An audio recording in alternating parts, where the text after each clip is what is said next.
Welcome to Afro Issues. I am Mosumejen, your host, and I'm joined by Strix Banks, Mr. Tony Aboshere, Mr. John Paul McTeophilus, and my co-host Cyprian Joy. Today we'll be discussing about the recent xenophobic attack in South Africa against Nigerians and other foreign nationals. Let's start with you, Mr. Tony. Yeah, I'll start this way. What is the meaning of xenophobia? I'm very sure not every one of us understand that language because I know this is not English language. First, we must play down to the root. We're talking about South Africa. We're talking about blacks killing the blacks. As far as I'm concerned, that is what we should be talking about. And if you delve very well into the meaning of xenophobia, I'm very sure that it's not black killing blacks. But I think it's just a word used to. If I should remember, if I remember very well, I remember that that is not a great word.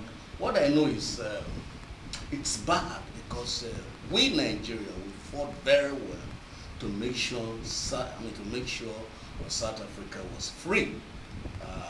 But is this what they're going to use to pay us back? Most especially when it's blacks killing blacks. I prefer that word to use. Why should blacks be killing blacks? Even within South Africa, there where we have a lot of white, they're laughing at us. How many whites do you actually see involved in the killings?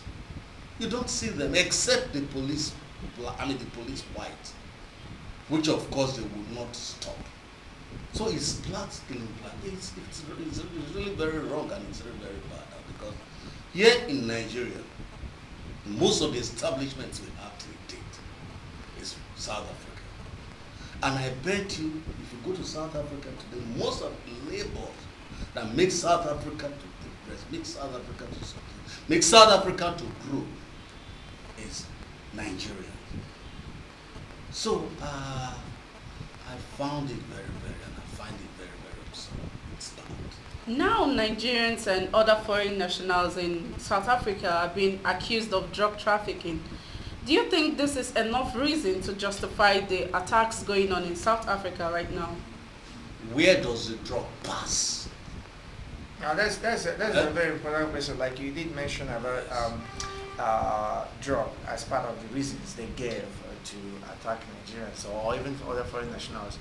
For me, I think it's a lame kind of excuse to carry out such hostilities against fellow African brothers in South Africa, because I think drug is a multi-billion-dollar business. It's everywhere in the world. Asia, America. You see America fighting against Mexicans coming into there. All those. You can't. Attack your brothers, attack Africans, simply because you have drug issues. You should start by dealing with it from the inside, from your own system. Somebody is letting these things into your country.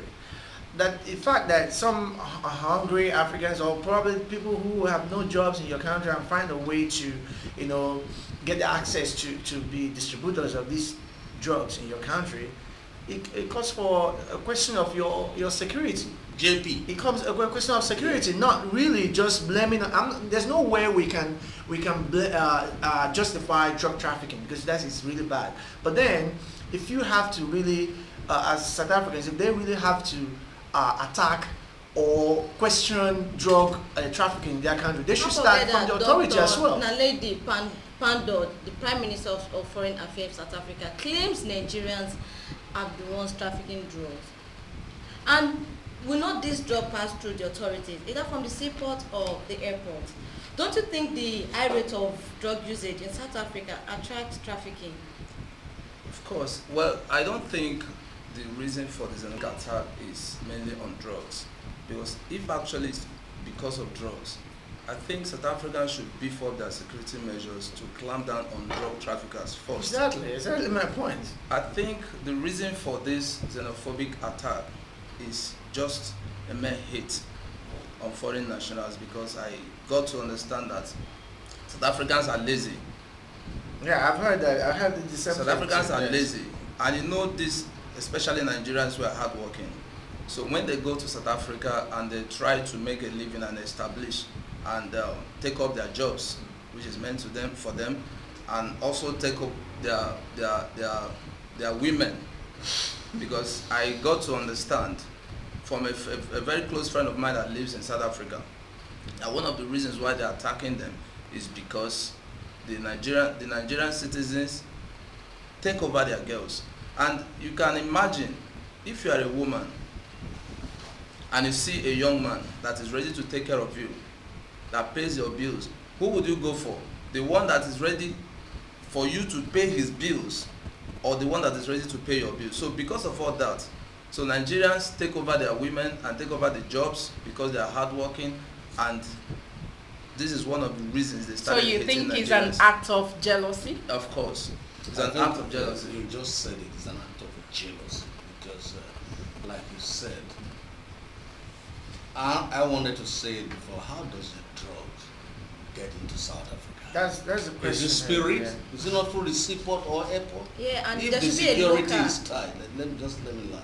If the security is tight, we all have the same fault. Even here in Nigeria, how does the drug get them here? If the security agencies are very uptight, we will not have that. And it's just a blame that a lot of ladies from South Africa, they've confessed. And in fact, I have met one during my time in when I was shooting.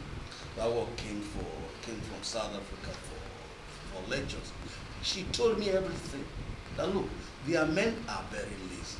So when they see Nigerian guys, the Nigerian guy is ready to pamper you, Of course. take care of you as a woman.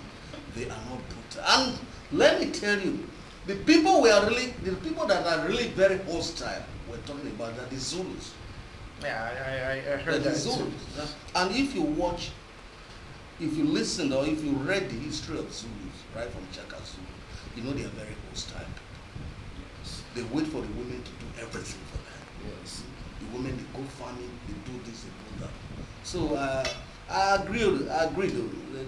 I mean, you come up with more questions because I still have more to say about my own country. So you are saying they should put more pressure on their law enforcement department to crack down on traffickers and including those letting the drugs in. Exactly. Of That's course. the point he made. That Yeah. if you have to, I mean, if you come up with that lame excuse that drug traffickers, Nigerians or Africans that are trafficking drugs, you have to question your authorities. How Yeah. did they get into your country? You have to question your security system. Who is collaborating with drug traffickers? Is the man or the people at the port of entries letting these things in? It didn't just fly into South Africa. It came in somewhere, through border, through land borders, through airport, seaport. Somebody in the authority is actually collaborating with these people to get it in. And the truth is, like Swiss rightly said, I don't think it's just about drugs. There's a lot of there's this bitterness in South Africans against Nigerians, especially. Yeah. They see them as competitors. They see them as people who try to stay above them all the time. But you know what? There's nothing you can do about your big brother. Your big brother will always be your big brother. And that's how I see Nigeria. Over South Africa, there's nothing you can do about it. Nigeria has always been that big brother to a lot of African countries. So now, like you rightly said, there's no reason for such attack. It is Africans fighting Africans, and I feel it's a shame. It's not just South Africans, but to entire Africans, where we should be thinking of how to unite, how to open our borders, just like Europe, allow free trade, free entrance all through our borders. But we are busy chasing ourselves, killing ourselves, and then people are laughing at us. It's really a shame. It's a shame. Thank you very much, JP. But then I want us to digress a little. Okay. Why are our boys or girls moving to South Africa? Have you asked yourself that question? Yeah, but No, let me learn. The government will say we're the giant of Africa. What have we got to show that we're giant of Africa? Let me tell you, some of the guys there refused to come. I met a friend of mine who said his brother said he will never come. Now he would rather die there making money than coming here to die in poverty. I agree. Yes. I understand You that understand? aspect. No, Yeah. No, Well- we have to. We have to yeah, face you were the saying fact. something sweet. We have to face fact. Okay. Because we must Yeah. make this place conducive for, living environment for others to live. Well, Mr. Tony, Hmm? there's something you must understand. We must not all live in Nigeria. We must disperse. It's normal. It's You normal. have Australians living in Nigeria. Yes, of you course. have Americans living in Nigeria. So, So there's no whether- how, regardless of whether how the- bad the situation No, is, that you is- can't whether say the everybody economy should should be be fair. favorable that is or where I not. will fault you. I'm not saying we must all live in Nigeria, but those who fled and those who are fleeing are well. You don't know the best doctors we have are from Nigeria. Why are they not practicing here? Because no, they- we cannot- Mr. Tony, if I'm to question this, if you question our boys for leaving our country to other countries, what happened to questioning our government for leaving our refinery abroad? Because I know that our crude oil is refined abroad. I think What are we to say about that is that? what they should answer, because I'm in same line with you. Yes, some of the good refineries built by Nigeria today are in South Africa. No, They are in other country. This is why I come to say, look, if we make our atmosphere, if we make this country conducive enough, people will not. in I as agree much with you in that as sense. in as much as China is conducive enough, Mhm. England is conducive enough, we still have foreign nationals from those countries. And in when they this come country. here, you worship them. Now, let me give you an It's not example. like you Let me cannot do what they are doing. Mr. Tony, look, I understand what you're saying. I'm not a fan of Nigerian government. I totally agree with you. I'm not a fan of Nigerian government because I think we actually have really ridiculed our image among other African countries where we have Nigerians really prefer to live in nearby African countries to living in Nigeria because of conditions. You say yourself, okay, well, I'm coming home, will I have power supply? No. How you're going to fix the tire, anything about the legs because the roads are bad.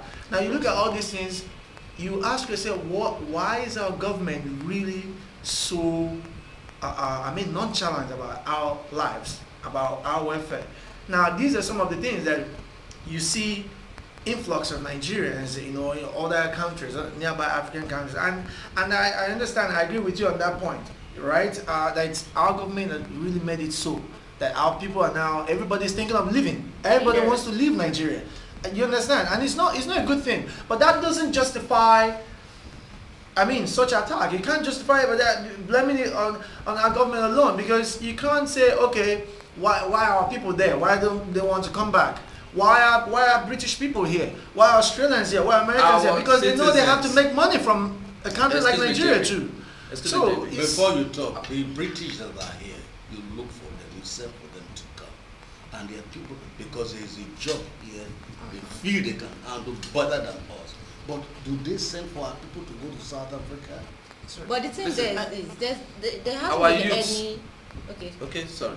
Our youths going to South Africa or other countries to look for greener pasture is not a bad idea.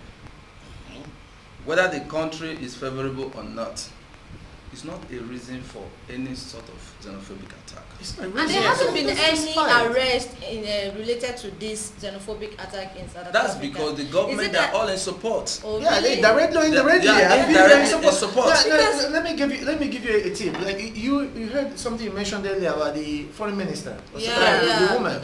Now she the came woman, up when she yeah. was asked about this. She didn't give any meaningful excuse. She didn't even come up with something meaningful to address this. She only blamed Nigerians, that Nigeria, Nigerians right. should actually help them in fight against trafficking. Nigerians, a lot of Nigerians are involved in human trafficking and drug trafficking. And this is a government representative, a foreign minister, saying this. It means that directly or indirectly, the government is aware of what's going on, and they don't in any way plan to stop it. I didn't understand what I mean. If a government representative could come up and say, oh, why because of drugs and all of that, saying the same thing these hoodlums are saying, then they're really in support of it. Imagine the people who carried out the stuff in the mall on the island. They've been arrested too. They've been arrested. So why can't this South African government do something to their people? That is because they are in support of what is going on. Because even before now, this is not the first, this is not the second time. as a Yes. government actually come up to condemn, I'm talking about the government of South Africa to condemn this. Yeah. You see, they are taking this little action now because we are fed up and we are bringing our people back. And they also know that they will be the loser if all our people comes back. So the problem is, this is what we fought for. I bet you right now Mandela will be weeping in his grave. Absolutely. Yes. Absolutely. Even Obasanjo, who stood firm to make sure, look, South Africa was set free. It's wailing. It's so I think I was actually listening to Julius Malema, one of the activists in South Africa, the opposition leader there, and you listen to his speech, you understand he knows what is going on. Like he came out openly addressing the issue, blaming South Africans. Like how come you've never fought the whites controlling your economy? You've never, when you see a white person who has no papers, you don't attack them. Indians don't have papers, you don't attack them. But once it's your African brother, you go after them. You chase them, you fight them. It's really bad. Like I'm not in any way supporting Nigerian government about how they have left our home really messed up. But Africans should be thinking about uniting, opening our borders. All right. Improving All our economy. right. All right. Viewers, we'll pause for a short break and we'll be right back. This is Afro Issues. Hi, this is Zach Orji, Nollywood actor and filmmaker. Keep watching and keep following Afro Issues. This is Afro Issues. Welcome back. So, Mr. Jumpo, during Goodluck Jonathan's administration, he deported 84 South Africans in response to 125 Nigerians deported from South Africa. Yeah. Do you think there is any diplomatic punishment that our government should take based on the recent xenophobia attack going on in South Africa? I do. I feel our government has not really taken enough. Put enough pressure on South African government, because it's not the first time, like you rightly said, it's not the first time they've acted like this. We've had, like during Jonathan, like you rightly said, when they imported 125 Nigerians for not having a good yellow fever papers, and Jonathan responded by deporting 84 of them for not having a proof of HIV status. And this is the thing. We can't continue to allow our citizens to be treated like second-class citizens of the world. We can't. Okay. Like this thing is not just in South Africa. As I'm talking to you right now, Africans living in Asia face the same thing. Probably not an attack, but in a kind of immigration kind of system that they are treated like stupid people. You understand? They're treated like people who don't have a place. And I think our government should sit up.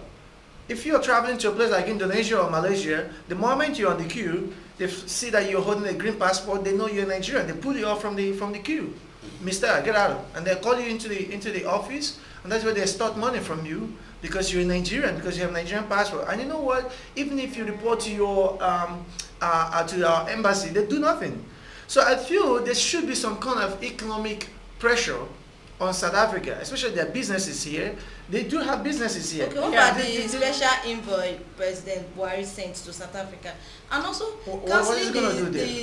the participating in summit as a response? You think it's not Thank enough? you very much, That is madam. normal. Let That me is come in normal, here. but I don't think it's Jump up. enough. Let me come in there. Here I come again. Okay. You said what action? I think action had already been taken. I think I read recently that about 160 of Nigerian has been brought back. But that is not where it ends. Where are you bringing them to? That is the thing. What this is why I'm coming in. Yeah. What preparation are you making for them? Exactly. Is it not bringing them, Exactly. they dump them in one camp? Exactly, that's the But question. when you dump them What's in that the platform camp, and the empowerment program? Let me learn. When you Okay. dump them in that camp, relief fund, that be relief food and all that will be given to them. And even the officials will be selling it, or even get to them is a problem. Yeah. You must make a proper preparation so that when they come down, they are properly taken care of. I'm talking about job-wise, Yes. Yeah. what they will stay. Because these people, They've lost a lot of them. What of somebody that has been imported? Some sold their lands in order to get money to. Tony, thank you very much. In support of what you just said, our government hasn't done anything. You got information that there's a xenophobic attack in South Africa and your people are being killed, and you say you are going to meet the president in And October. you're sending First of all, he said, I'm going to meet the president in October. I said, people are dying. You say you are going to meet the president in October. Okay, when the pressure became so much, he said, okay, I'm going to send 2 envoys to go and drink tea and dialogue or what? Like what Jonathan did. Jonathan took immediate action. By reprisal attack immediately by sending. That's how a serious government reacts. So immediately, and he gave them conditions. Immediately they started begging, and he gave them conditions. And one of the conditions was that they are going to tender unconditional apology to Nigerians. And one of the conditions too, that they are going to compensate those affected. So in response to what you said, so this is what our government should have done. I'm sorry to say, our president, whenever he's being asked questions, he said he's not aware. I don't think he's aware. I feel if there's a chance he doesn't even understand what is going on. That my son or my daughter is being killed somewhere, and I'm very you're preparing to go to South about Africa in October October. to dialogue with the president. Okay. When your people are all there. Ordinary businessman volunteer to evacuate those that are distressed there down here, and this is what the government should have done. Exactly. You understand me? It's a shame. Our government is a shame. Our government hasn't done anything. But I think there was something you said earlier. Why we actually our home is like this? That's the reason why people move there. They don't want to come back home. It also this highlights the same issues. The same thing you mentioned. Why do we have people that don't want to come home? Because of the kind of administration we have, because of the conditions we have. The government is thinking of, when people are dying, they're thinking of how to politicize it. Going to meet a president, to dialogue, when your people are being killed. And then you look at people who criticized Jonathan when he was in government, like, he took immediate action. Yes. Yeah. This is the so-called giant of Africa we're talking about. And your people are being killed, you're waiting to October. John Jesus Paul, Christ. we're talking about a retired general for that matter. Jonathan was a civilian, but he was able to mobilize, he was able to take action. This action really needed a drastic measure. Drastic measure. No, look, like somebody said here, a lot of these guys sold their land, their cars, everything to enable them to go to South Africa. Now they are here. Where are they going to retire to? Now, instead of you, I expected our president to come up, say something, not just sending it to South Africa. You remember that South Africa president said something. Even he was not the one that was taught, but our president that was taught that I expected him as a retired general to react, come and react and address the situation. But look at, instead, what are they doing? We're into court to make sure the election is either they're into politics. It beats me. You don't politicize even the welfare of your citizens. It is very wrong. Even the Minister of Information, Lai Mohammed, saying that it's amazing, saying that the pictures and the videos posted online, they are fake. They're not real. Imagine. So you don't politicize with things like that. No, people are dying. Point of correction, that video you're talking about that South Africa embassy has been bombed. In Abuja, it's a lie. I saw that video first time 2014. No, we too are also not making things easy for ourselves. I know they wanted the government to move, but then we also have to help the situation. We are not helping. And the government, like you said, we all that our leaders, they are rulers, they are not leading us. So when you have crops of rulers ruling us, this is what must be, this is what, they are not leading us. People are dying, people are hungry. So why, like that my friend's brother who said he would never come back. A lot of them are so good. So like you were able to argue with me that people, that it means that you have to cross the desert and die, or haven't you heard about that? Of course. So are you telling me that you even die before you see the pasture, the greener pasture? Really need to do more. Okay, totally because of agree. time, I think we've come to the end of today's discussion. Thanks everyone for your magnificent contributions. We do appreciate. Thank you. Thank you also viewers for staying tuned. And don't forget to follow us on our Instagram handles and also YouTube handles showing on your screen. I remain your host, Moso Mary Jane.